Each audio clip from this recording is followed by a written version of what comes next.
मयूरिका, और मुद्दे की बात आप मेरे साथ देख रहे हैं वीएनएम टीवी पर। और जम्मू कश्मीर एक ऐसा राज्य जिसकी देश भर की नजर कहीं ना कहीं जम्मू कश्मीर पर रहती है, क्योंकि बहुत खूबसूरत स्टेट है और अब कहीं ना कहीं पिछले कुछ सालों से लड़ रहा है अपने अस्तित्व के लिए। धारा 370 जब वहां से हटाई गई थी, ऐसा लग रहा था कि जम्मू कश्मीर में सब कुछ बिल्कुल ठीक हो जाएगा और जम्मू कश्मीर के लोगों को रोजगारी मिलेगी, वहां के लोग आबाद होंगे, वहां आतंक कम होगा। कुछ सालों में थोड़े से बदलाव जरूर हुए हैं, लेकिन अभी भी वहां के लोग जो है वो 370 को वापस लाना चाहते हैं। और उसी के चलते जम्मू कश्मीर विधानसभा में पिछले 2-3 दिनों से लगातार हंगामा हम देख रहे हैं, और हंगामा इस कदर हो रहा है कि विधायक आपस में हाथापाई तक उतर आए। ये किसी भी विधानसभा के लिए अच्छी तस्वीरें नहीं है, लेकिन 370 धारा पर आखिरकार इतना ज्यादा घमासान क्यों मचा हुआ है, इस पर आज चर्चा होगी। और चर्चा के लिए मेरे साथ कुछ खास मेहमान भी जुड़े हुए हैं। सबसे पहले आपको मिलवा देते हैं और उसके बाद चर्चा शुरुआत करेंगे। हमारे साथ भारतीय जनता पार्टी की ओर से महेश पुरोहित जी जुड़े हुए हैं। महेश जी, बहुत बहुत स्वागत है आपका। नमस्ते नमस्ते, स्वागत, आभार, धन्यवाद। हमारे साथ पॉलिटिकल एनालिस्ट के रूप में हेमंत कुमार शाह जुड़े हुए हैं। हेमंत भाई, आपका भी स्वागत है। नमस्कार। और हमारे साथ AIMIM से दानिश कुरैशी जी जुड़े हुए हैं, जो अपनी बेबाक राय के लिए जाने जाते हैं। आप सभी मेहमानों का स्वागत है। दानिश जी, स्वागत है। धारा 370 पर सबसे पहले तीनों मेहमानों की एक बहुत छोटी छोटी प्रतिक्रिया मैं लूंगी और उसके बाद सवाल जवाब के दौर के साथ आगे बढ़ेंगे, क्योंकि रूलिंग पार्टी की ओर से महेश जी हमारे साथ है। सबसे पहले उन्हीं की प्रतिक्रिया जानते हैं। महेश जी, 370 धारा के बारे में क्या स्टैंड है भारतीय जनता पार्टी का? वैसे सबको पता है, लेकिन क्यों भारतीय जनता पार्टी 370 को इतनी मजबूती से वहां से जो हटा दिया गया है उस पर कायम है? देखो, हमारी भारतीय जनता पार्टी की जब स्थापना हुई, उनमें से कुछ कोर मुद्दे थे, मतलब कुछ मुख्य बिंदु थे। उसमें से एक है कि हम 370 हटाएंगे।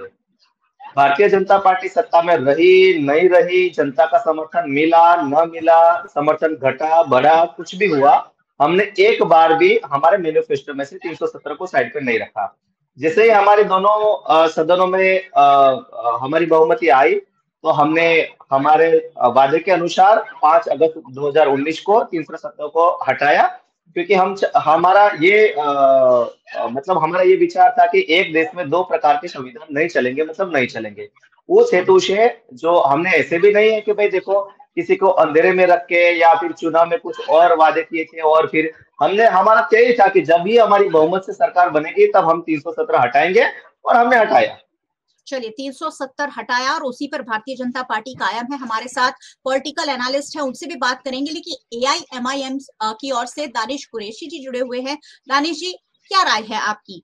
देखिए, सबसे पहली बात मैं आपको एक बात कहूं कि किसी भी राज्य की स्थिति जो है वो वहां की अवाम तय करती है। अब दिक्कत मुझे लग रहा है कि दिक्कत यहाँ ये आ रही है कि भारतीय जनता पार्टी अपना एजेंडा लगाने के मुंह में है और प्रदेश की जो सरकार है वो अपना एजेंडा लगाने के मुंह है। जैसा कि भारतीय जनता पार्टी के प्रवक्ता जो कह रहे हैं, वो ये कह रहे हैं कि हम एजेंडा लागू है। देखिए, देश में किसी भी मुल्क में जहाँ जमहूरियत है, जहाँ डेमोक्रेसी है, डेमोक्रेसी का अर्थ और तर्क निकल के ये आता है कि भाई लोगों का जो जनमत है वो जानना चाहिए। मुझे लगता है कि कहीं ना कहीं 370 का जो वापसी का जो आज ये पूरे सदन में जो हमने आज बहस देखी, 2 दिन से देख रहे हैं, कल भी हंगामा रहा, आज भी हंगामा रहा और जबरदस्त हंगामा रहा।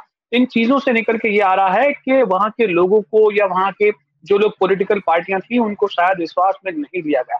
हम ये मानते हैं और हम ये चाहते हैं कि भाई कश्मीर जो है वो हमारा एक अभिन्न अंग है, इसमें कोई दो राय नहीं है, लेकिन किसी भी अभिन्न अंग को जो है कि आप जबरदस्ती नहीं वो किया जाता, उनको विश्वास में लेना जरूरी है किसी भी तरीके से, चाहे वो हो। लेकिन सवाल ये है कि आज भी जो हंगामा मचा था ना, आप देखिए दो चीजें आके कॉन्ट्राडिक्ट जो कर रही हैं, दो चीजें कर रही है। एक ये है कि भाई केंद्र में अब आपकी सरकार है, आपने लागू कर दिया, हालांकि मामला सुप्रीम कोर्ट तक भी गया, सुप्रीम कोर्ट में भी ये कहा गया कि भाई बहाली जो है जो लागू है वो कंफर्म है, यही रहेगा। लेकिन सवाल यह है कि अब दो सरकारें आ गई, एक राज्य की सरकार और एक केंद्र की सरकार। अब अगर इन दोनों में तालमेल नहीं बनता तो आने वाले दिनों में मुझे लगता है कि बड़े जन आंदोलन आपको कश्मीर में दिखाई पड़ेंगे। तो ये देश के लिए अच्छा नहीं है। इसका रास्ता सत्ता जो है वो कैसे निकालेगी वो देखना रहा। बिल्कुल सही बात है। जब मुख्यमंत्री बने थे उमर अब्दुल्ला, उन्होंने कहा था कि हम केंद्र सरकार के साथ टकराव नहीं होने देंगे, लेकिन कुछ ही दिन हुए हैं सरकार बने हुए और टकराव लगातार सामने आ रहा है। इसीलिए सर मैंने हेमंत भाई आपको पीछे रखा है, क्योंकि पॉलिटिकल पार्टी के व्यूज हमेशा बहुत अलग होते हैं और एक पॉलिटिकल एनालिस्ट होते हैं, वो कहीं ना कहीं मुझे लगता है कि पॉलिटिकल पार्टीज के साथ साथ आम नागरिकों की दृष्टि से भी देखते हैं। हेमंत भाई, आपके क्या व्यूज है? धारा 370 क्यों जम्मू कश्मीर की जनता पसंद नहीं कर रही है? देखिए, धारा 370 चली गई, वो एक अलग मामला है, और दूसरी बात यह है कि वो किस तरह से चली गई, ये एक अलग मामला है। मुझे लगता है कि ये दोनों मामलों को जरा अलग तरीके से हमें देखना चाहिए।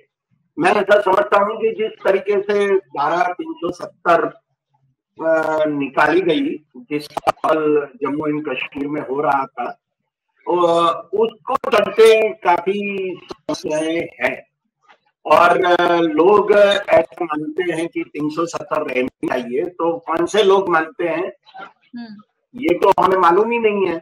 और दूसरी बात, एक भी पार्टी ऐसी नहीं है ये कहती रहती है कि 370 हमें चाहिए ही। ऐसी तो एक भी पार्टी नहीं है जो हमेशा कहती रहती है। तो सवाल इस बात का है कि 370 धारा चली गई, ये इसको वापस लाने का जो काम सोचते हैं, मुझे लगता है कि यह बिल्कुल अव्यावहारिक काम है। भारत की राजनीति को देखते हुए और जिस तरीके से वो राजनीति चल रही है उसको देखते हुए, कोई भी पार्टी हो नेशनल लेवल की, चाहे वो बीजेपी हो, चाहे वो कांग्रेस हो, या चाहे कांग्रेस के साथ मिले जुले पार्टी है, वो कभी ऐसा नहीं कहेगी कि धारा 370 वापस लानी चाहिए। ये एक बात।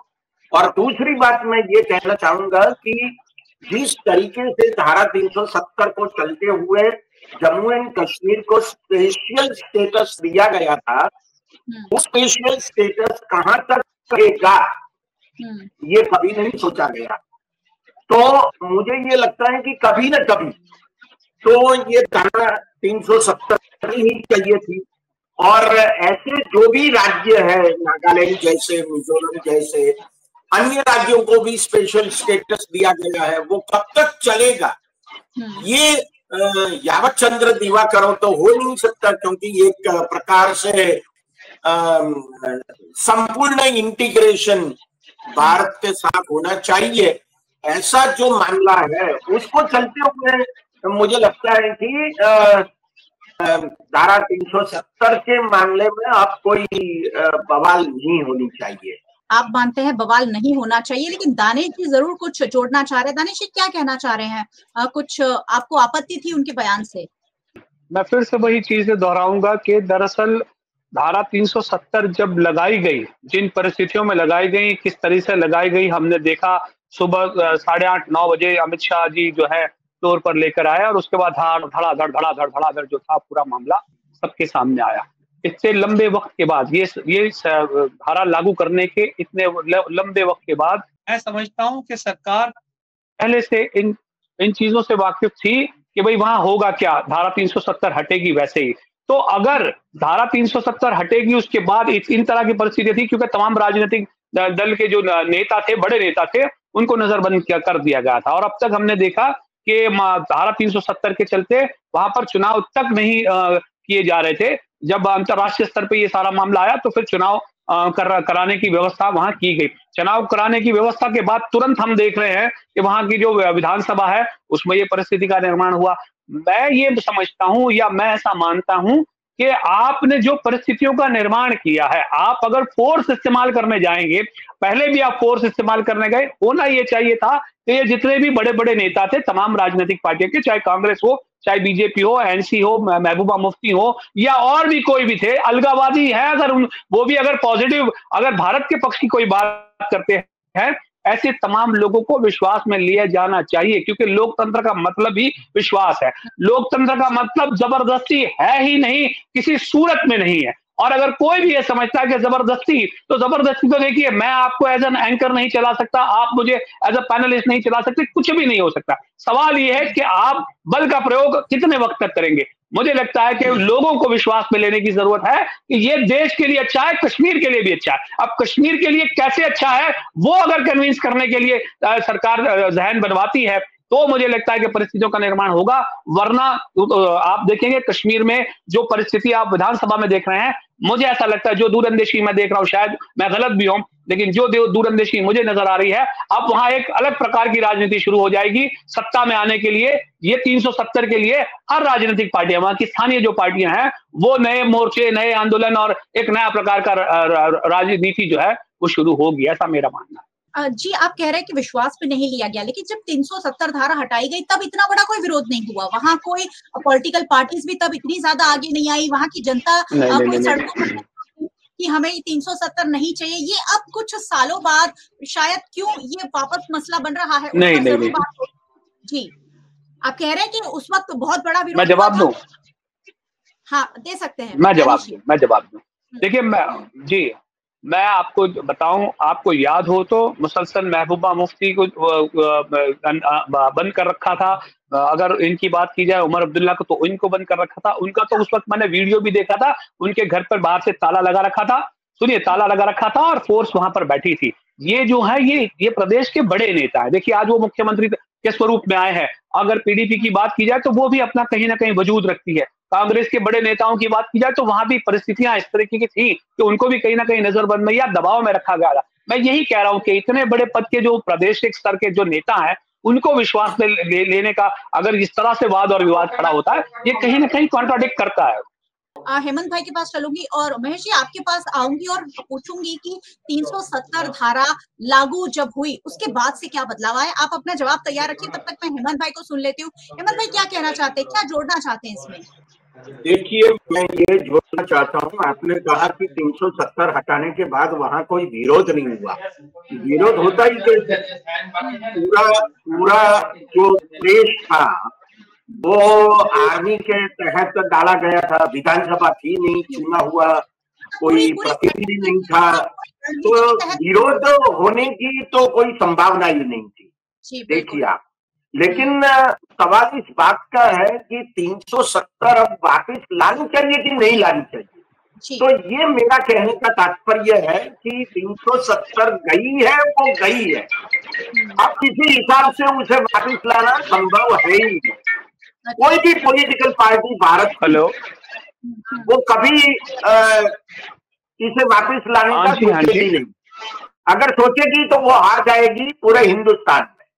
तो ये बात निश्चित है। अब सवाल इस बात का है कि धारा 370 हटाने के बाद जम्मू कश्मीर का इंटीग्रेशन कितनी जल्दी हो रहा है, मानसिक तौर पे और भौतिक तौर पे।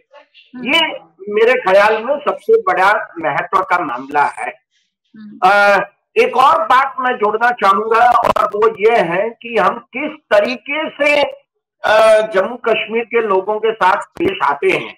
अगर जिस प्रकार से इजराइल गाजा में पेश आता है, वैसे ही अगर हमें कश्मीर के लोगों से पेश आना है तो मुझे लगता है कि वो एक गलत तरीका होगा। ये तरीका लोकतंत्र का नहीं है। लोकतंत्र का तरीका यह है कि सब लोगों के साथ होकर, उनका साथ लेकर, उनकी मान्यताओं को पूरा सम्मान देकर हमें शासन करना होगा। चलिए, मैं आपसे भी ये सवाल जरूर पूछूंगी कि 370 धारा है उसको हटाने के बाद क्या फायदा हुआ, लेकिन सबसे पहले भारतीय जनता पार्टी ने 370 हटाने का एक ऐतिहासिक निर्णय लिया और बहुत सालों से ये सियासी मुद्दा बना हुआ था। हर चुनाव में 370 की बात होती थी, आखिरकार हट गई है, इतिहास बन गया है बहुत सालों पहले। महेश जी, क्या बदलाव हुआ? जम्मू कश्मीर की जनता को क्या मिला 370 हटाकर? उनको कितनी आबाद हुई है जम्मू कश्मीर की आवाम जो है वो? पहले तो मैं आपको स्पष्ट कर देना चाहता हूं कि 317 धारा को हटाया नहीं है, उनको 10 फुट जमीन में गाड़ दिया गया है, कब्र में गाड़ दिया गया है। वो वापिस कभी भी नहीं आएगी। ये बात सभी पॉलिटिकल पार्टी हो या फिर किसी राज्य के नेता हो, तो वो दिमाग में एकदम फिक्स कर दे कि वो वापस आने वाली कभी भी नहीं है।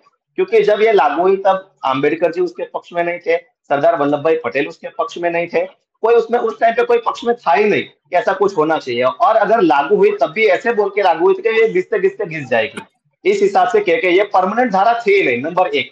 नंबर 2, हमारे मैनिफेस्टो में थी, हमने उसको निकाली। नंबर 3, क्यों बात नहीं की, किसके साथ बात करें, उन लोगों के साथ बात करें जो पाकिस्तान के मतलब पाकिस्तान के साथ मिलजुल के काम करने की बात करने थे, उनसे पाकिस्तान से बात करो, उससे बात करो, वो ऐसे। और उससे भी यस यस, एक सेकंड, उससे भी ज्यादा ये लोग वो धमकी दे रहे थे, उससे बात करें जो ये धमकी दे रहे थे कि अगर आपने 317 को हाथ लगाया तो खून खराबा हो जाएगा, उससे बात कर रहे हैं अपने को, उसको बात करना ही नहीं है अपने को। हाँ, निकालते वक्त ये चीज बहुत ही महत्वपूर्ण रहती है। एक सेकंड, मेरी बात कंप्लीट होने दीजिए। निकालते वक्त ये चीज अवश्य देखनी चाहिए कि ये कानूनी तौर पे, हाँ, संवैधानिक तौर पे ये ठीक है कि नहीं। मान लो कि सरकार ने संवैधानिक तौर पे उसको निकाल दिया, उसके बाद सभी जो उनके न निकालने के पक्ष में, उसके सभी के पास एक चांस रहता है कि वो सभी अपने उच्चतम न्यायालय सुप्रीम कोर्ट में जाएं। वो सभी लोग सुप्रीम कोर्ट में गए, सुप्रीम कोर्ट ने जो धारा 370 हटाने की जो भी प्रोसेस थी उसमें बोल दिया कि भाई ये जैसे निकाले वो सब ठीक है। नंबर 1। अब आपने बोला कि फायदा क्या हुआ है, मैं आपको 1 बाय 1 गिनाऊंगा with proof with statistic. Number 1, Jammu Kashmir को ज्यादातर लोग हिंदू मुस्लिम का मामला मानते हैं। आप यकीन करो 33 साल तक वहां पे कोई ताजिया नहीं निकल पाया, आप यकीन कर पाओगे? 33 साल के बाद वहां पे ताजिया निकले हैं, ठीक है। जम्मू कश्मीर की हिस्ट्री में अब तक के सबसे ज्यादा प्रवासी वहां पे आए हुए हैं, विदेशी प्रवासी वहां पे 2.5 गुना हो गए हैं। जो एक टेररिस्ट स्पॉट था वो टूरिस्ट स्पॉट हो गया है, ठीक है। तो ये आंकड़े हैं सभी जम्मू कश्मीर में, जहां पे चुनाव होते थे 12-15% वोटिंग होता था, वहां पे 60% वोट हो रहे। और ये सब जमहूरियत की बात करें, हाईएस्ट बीजेपी को 34% वोट मिलते हैं बीजेपी को वहां पे, ठीक है। तो ये जो मामला है कि भाई किसी को विश्वास में नहीं लिया तो पब्लिक बॉयकॉट करती चुनाव का। उन्होंने 60% अब तक का सबसे हाईएस्ट वोटिंग क्यों किया उन लोगों ने भाई? अगर उनको ये पसंद नहीं था तो वो बॉयकॉट कर देते हैं। पहले भी 15-20-30% वहां पे वोटिंग होता था, क्यों 60% वोटिंग हुआ? ये सब बनाने की मतलब लोगों को बरगलाने की बातें हैं। मैं फिर से बोल रहा हूँ, पार्टी के पक्ष में नहीं आया वोटिंग, उसका मतलब क्यों नहीं आया? 29 सीट्स कम होती है, वहां पे हम 0 होना चाहिए थे, क्यों 34% हमको वोट मिले? चलिए मैं आपसे वापस आती हूँ आपके लिए कुछ सवाल और लेकर, लेकिन दानिश जी और हेमंत भाई लगातार कुछ जोड़ना चाहते हैं। दानिश जी बताइए।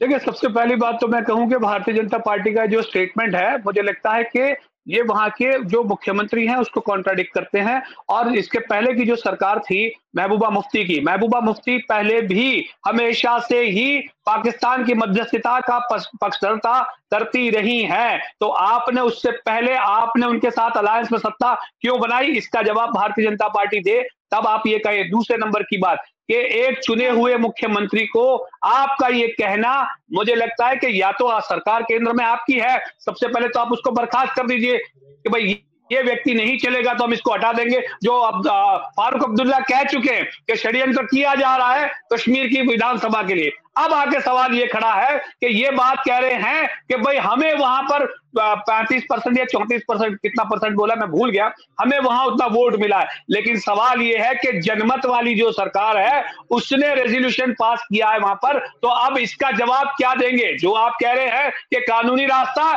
रास्ता था वो पूरा हो गया, वहां से मामला सिमट गया, लेकिन एक बार फिर अगर वहां रेजोल्यूशन आया है तो अब एक बार और नया रास्ता खुला है। क्योंकि मुझे ऐसा लगता है कि ये फिर से मामला सुप्रीम कोर्ट पहुंचेगा, या सरकार का जो फारूक अब्दुल्ला कह भी चुके हैं कि नई सरकार जब आएगी तब हम बात करेंगे इस पे, लेकिन कहीं ना कहीं कानून के रास्ते खुले हैं। क्योंकि जनमत के नाम पर या सरकार के स्वरूप में अगर रेजोल्यूशन को कंसीडर नहीं किया जाता तो फिर कानूनी दांव पेच आगे खुले जाएंगे, और मुझे लगता है कि भारतीय जनता पार्टी के पास इसका कोई जवाब नहीं है। दूसरे तीसरे नंबर का सवाल उन्होंने ये पूछा कि ताजिया के लिए, तो आप ये कहिए कि वहां पर 370 हमने ताजिया नहीं निकलते थे इसलिए लगाई, आप कहिए उसको कि भाई ताजिए के लिए हमने लगाई है। तो ये जो एक्सक्यूजेस है ना, ये मुझे लगता है कि ज्यादा कारगर नहीं है, ये तथ्यों के आधार पे आप ऐसा नहीं कह सकते। चलिए बातें बहुत बोल दो वहां पे टूरिस्ट नहीं आए, वो भी बोल दो, ये भी बोल दो वहां पे इन्वेस्टमेंट नहीं आया, ये भी बोल दो वहां पे विकास के कुछ काम नहीं हुए, ये भी बोल दो कि वहां पे कोई एम्स नहीं बने हैं, वहां पे देखिए धारा 317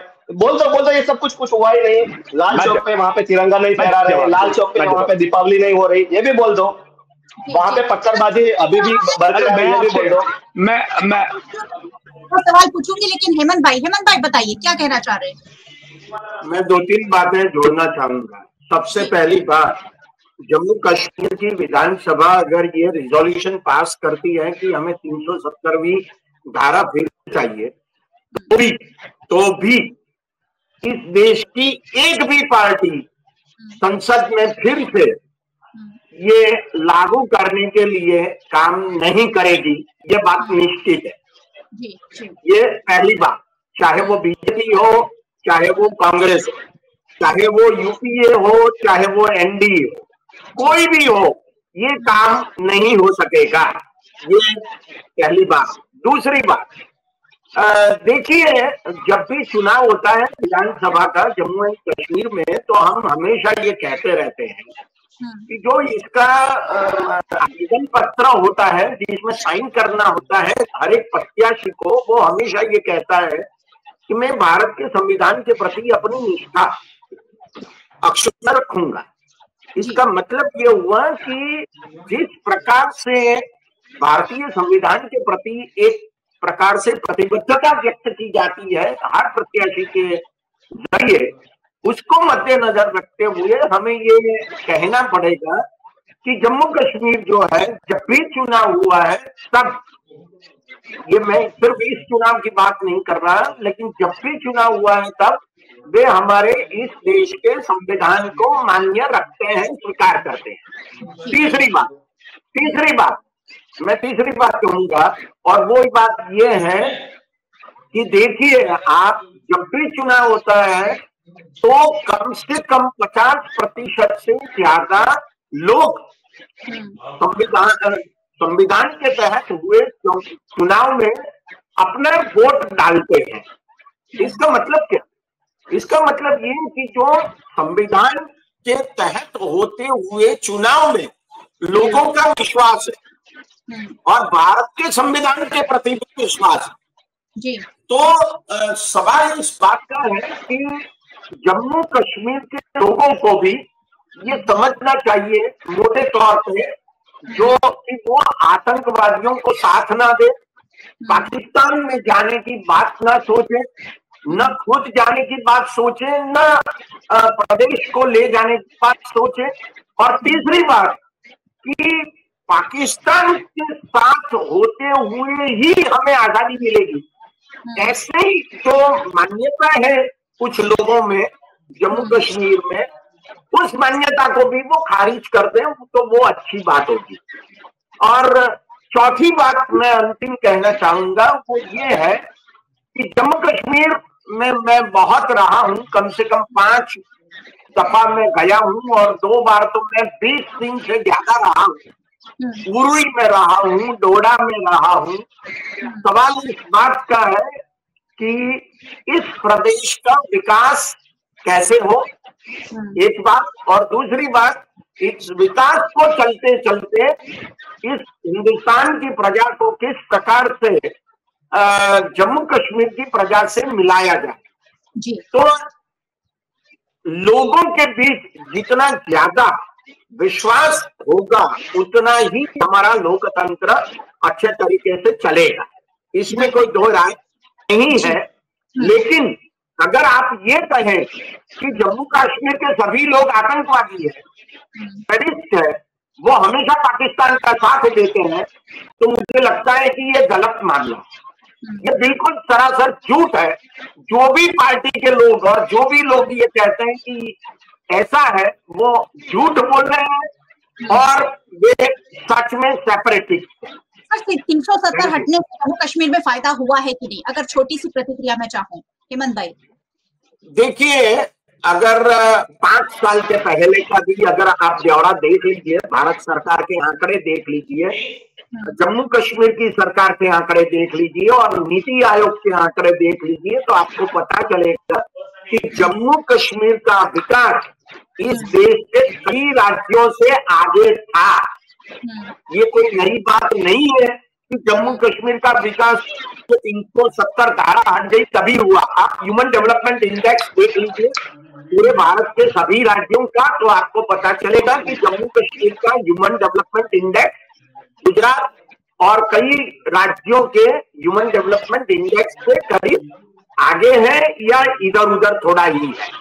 तो विकास सिर्फ 370 हटाने के बाद हुआ, ऐसा मैं समझता नहीं। दानिश जी आपको जोड़ना चाह रहे हैं, जवाब दीजिए, फिर मैं महेश भाई के पास वापस चलूंगी। देखिए, सबसे पहली बात मैं आपको कहूं कि हेमंत भाई ने बहुत सारी बातें सुनी और उन्होंने कहा भी कि भाई जो वर्तमान सरकार जो है केंद्र की, उसने अपनी बात रख दी, ठीक है। दूसरी यूपीए की सरकार भी अगर आएगी तो मैं समझता हूं कि यूपीए की सरकार का जो हिस्सा है, अगर राहुल गांधी की बात की जाए और उमर अब्दुल्ला की बात की जाए, तो मुझे लगता है कि कांग्रेस को उसको तत्काल खारिज कर देना चाहिए जो आज घटना घटी है। और अगर उसको वो कंसीडर कर रहे हैं या अभी तक, कल भी घटना घटी है और आज भी घटना घटी। मैं आपको एक बात बताऊं, कल मैं एक न्यूज चैनल पे था, नेशनल न्यूज चैनल पे, जहां पर कांग्रेस पार्टी के प्रवक्ता थे और सम्मानीय बड़े लेवल के नेता थे। उन्होंने कल की कश्मीर के जो इंसिडेंट घटे वहां का विधानसभा का, उस पर उन्होंने बचते हुए नजर आए और ये कहा कि मैं इस पे कुछ नहीं बोलूंगा।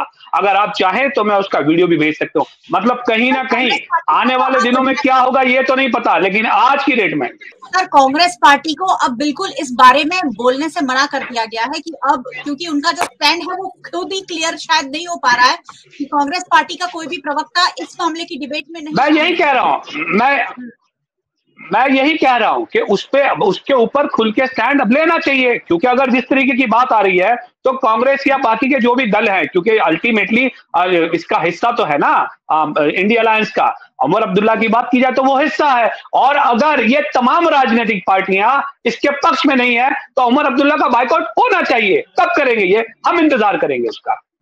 चलिए एक और छोटा सा सवाल लेकर इस चर्चा को हम विराम देंगे। पूर्ण राज्य जम्मू कश्मीर को देने की बात हो रही है, महेश जी कब तक ये हो पाएगा? भारतीय जनता पार्टी क्या सोच रही है इस पर?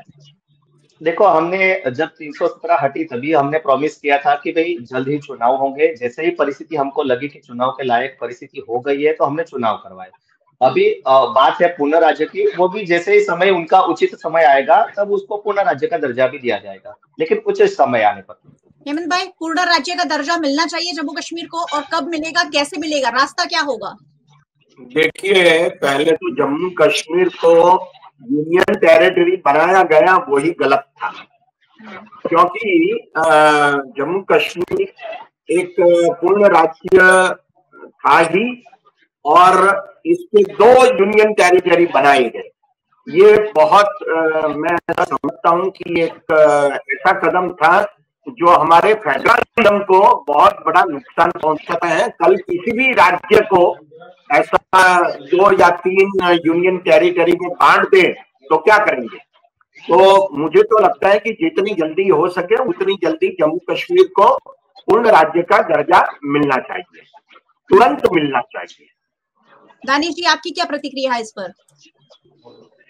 देखिए, मुझे लगता है कि पहले जो स्टैंड लिया गया वो स्टैंड ही गैर मुनासिब था 370 के लिए। मैं फिर से कह रहा हूं कि 370 के लिए सबसे पहले भारतीय जनता पार्टी को उसकी सहयोगी अलायंस के साथ मिलकर वहां पर सत्ता बनानी चाहिए थी। सत्ता बनाने के बाद मैं समझता हूं कि ये अगर कारगर होता, हम पक्ष में है 370 के। देखिए, किसी कोई मतलब देश से बड़ी कोई चीज नहीं है, लेकिन सवाल ये है कि विश्वास, क्योंकि देश जब ही है जब लोग हैं, लोग जब हमारे ही हैं तो उनके ऊपर जुल्म और ज्यादती नहीं होनी चाहिए। वहां पर जो हालात बनाए, कुछ सालों में आतंक कम हुआ है, मानेंगे आप? देखिए, मैं ऐसा मानता हूं कि ये जो भारतीय जनता पार्टी की राजनीति हमेशा से इस तरीके के स्टेटमेंट देती रही। मैं अगर आपको डेटा निकाल के दे दूंगा कि कितने 370 से लेकर अब तक क्या बोलते हैं ह्यूमन किलिंग कितना हुआ है, तो आंकड़े इतने बड़े निकल आएंगे कि शायद इनको समझ में नहीं आएगा। और ये तो छोटी छोटी बात पे आतंकवाद, आपको याद हो तो आज 8 नवंबर, सुन लीजिए, देखिए इंटरप्ट मत करिए महेश भाई इंटरप्ट मत करिए, आप बोल रहे थे मैं सुन रहा था। अब सुनिए, आज 8 नवंबर है, शायद आपको याद हो आज ही के दिन मोदी जी ने कहा था कि इस स्टेप से जो है पाकिस्तान की कमर टूट जाएगी। कितने हमले हुए, कितने हमले हुए देश में, क्या हुआ क्या नोटबंदी के, क्या हुआ नोटबंदी से, बताइए आप, क्या टेररिज्म नहीं हुआ, खत्म हो गया क्या? तो ये जो जुमले हैं ना, ये जुमलों की बदौलत देश में जिस तरीके का माहौल बना है, मुझे लगता है कि इन चीजों से बचने की जरूरत है। आतंकवाद एक सड़ा है, उससे मुकाबला करना एक अलग बात है, और इस तरह से राजनीति करना ये अलग बात है। हम पक्ष में है, आतंकवाद की मुखालिफत होनी चाहिए पुरजोर तरीके से, लेकिन हर चीज में जब आप जोड़ते हैं ना, तो मुझे लगता है कि कहीं ना कहीं जो स्ट्रीक है वो कहीं ना कहीं स्टेक टूटता है, जो इस तरह का आपके स्टेटमेंट है। चलिए, मुझे लग रहा है चर्चा बहुत बड़ी है, लेकिन समय हमारे पास थोड़ा सा कम है। बहुत बहुत शुक्रिया तीनों मेहमानों का हमारे साथ जुड़ने के लिए। बहुत बहुत आप सबका भी बहुत बहुत शुक्रिया हमारे साथ जुड़ने के लिए। वैसे आप सबको हमेशा ही जुड़े रहना है, क्योंकि ये सारी मुद्दे जो है वो आपके लिए जानना जरूरी है। देश के नागरिक होने के नाते हर किसी के लिए हर मुद्दे पर जानकारी रखना जरूरी है। वीएनएम टीवी को आप यूट्यूब चैनल पर देख रहे हैं, वीएनएम टीवी का यूट्यूब चैनल सब्सक्राइब जरूर कर लीजिए अगर आप चैनल पर नए आए हैं तो, और बेल आइकन प्रेस करना है ताकि वीएनएम का हर अपडेट सबसे पहले आप तक पहुंच सके। आप हमें फेसबुक पर देख रहे हैं, शेयर कर लीजिए। आप हमें ओटीटी प्लेटफॉर्म्स पर देख रहे हैं, डेली हंट, वोडाफोन टीवी, जियो टीवी और जियो टीवी फाइबर 498 नंबर के चैनल पर वीएनएम टीवी को 24 घंटे लगातार देखा जा सकता है। देखते रहिए वीएनएम, जुड़े रहिए वीएनएम के साथ। नमस्कार।